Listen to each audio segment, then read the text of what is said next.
गौ माता प्रति कृतज्ञता प्रकट करने के उद्देश्य से मनाया जाने वाला त्योहार गौपाष्टमी के अवसर पर गया गौशाला का 135वां स्थापना दिवस मनाया गया।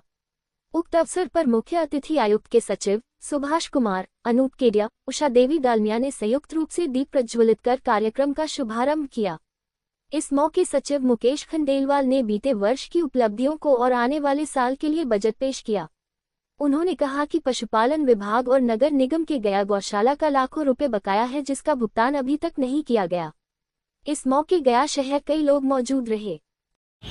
श्री गया गौशाला समिति अपने 136वें वर्ष के तरफ अग्रसर होते हुए निरंतर विकास यात्रा में आगे बढ़ रही है।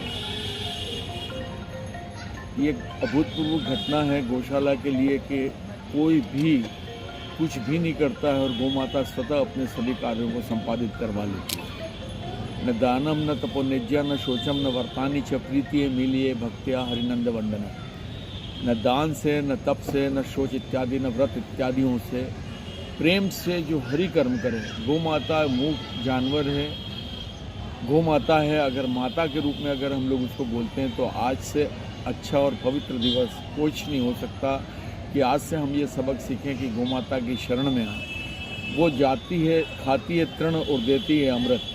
मतलब ऐसे पदार्थों का भोजन ग्रहण करती है जो वास्तव में हम लोग कभी ग्रहण नहीं करते हैं, लेकिन वो उसको भी खा के हमें अमृत प्रदान करती है।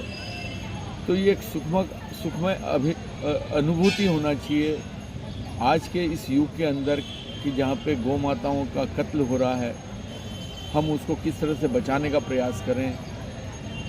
और गायें बचती है तो कम से कम गौशाला की ही नहीं पूरे राज्य का विकास भी बहुत ज़बरदस्त रूप से प्रभावित होता है। गाय के गोबर से आज ऑर्गेनिक खाद हमारी गौशाला की खेतियाँ जहाँ भी हो रही है, ऑर्गेनिक खेती हम लोग करते हैं। धान की खेती हमारी ऑर्गेनिक होती है, गेहूँ की खेती हमारी ऑर्गेनिक होती है। और तो उसको लेने वाले भी बहुत आयत हैं। उससे कई तरह के स्वास्थ्यवर्धक कारण इसके बनते हैं।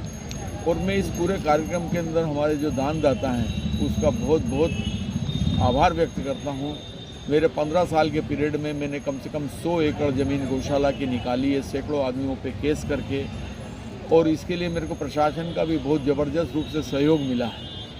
और आप ताज्जुब करिएगा कि जब मैंने कमिश्नर साहब से ये बात बोली, हम दोनों इंदौर से ही एजुकेशन किया हुआ है, करीब करीब एक ही जगह से हम लोग पढ़ के निकले हैं, और आज वो कोई कारण से नहीं आ पाए हैं। पर वो बहुत ही शानदार आदमी हैं और उनका जितना भी मैं उनकी प्रशंसा करूं कम है।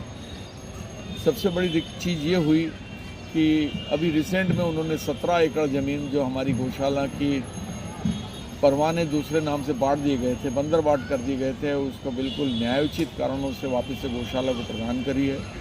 और गौशाला की तमाम ज़मीनों के ऊपर आज खूब खेती हो रही है।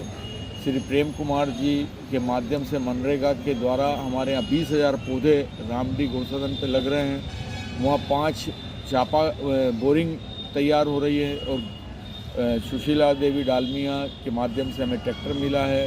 उषा डालमिया की तरफ से हमको वहाँ पे बोरिंग प्राप्त हुआ है।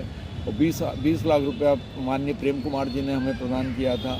और अभी मेरी पूरा की पूरी जो दृष्टि है वो वहाँ पे है कि ताकि वहाँ पे चारे का उत्पादन हरा इतना पैदा हो कि यहाँ पे 10,000 गायें भी उसका भोजन ग्रहण कर सकें। वो कौन सा स्थान है? वो रामडी स्थित भिंडस के ऊपर है, केमार में। तो वहाँ पे अभी पूरा कार्यक्रम इस चीज़ को हम लोग संचालित कर रहे हैं। और विशेषकर वो मेरे मार्गदर्शन में ही हो रहा है, क्योंकि गौशाला की पहले बहुत स्थिति खराब थी।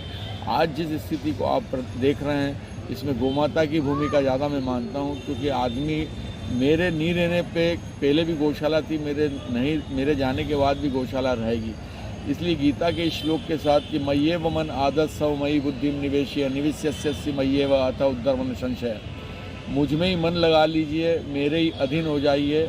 अगर तुमको कोई कष्ट होगा तो मैं आके निकाल लूँगा। विष्णु भगवान की इस नगरी में, इस पावन तीर्थ में आप लोगों से यही विनती है मेरी कि ज़्यादा से ज़्यादा लोग गौशाला से जुड़ें, दान दें। यहाँ पे भूखी, लाचार, अपाहिज गायों की सेवा होती है, इसलिए उससे जुड़ने से लोगों का भी फायदा होगा और पुण्यों की प्राप्ति होगी। आप लोग सब आए, सभी पत्रकारों का राज्य सरकार की ओर से क्या है सर? राज्य सरकार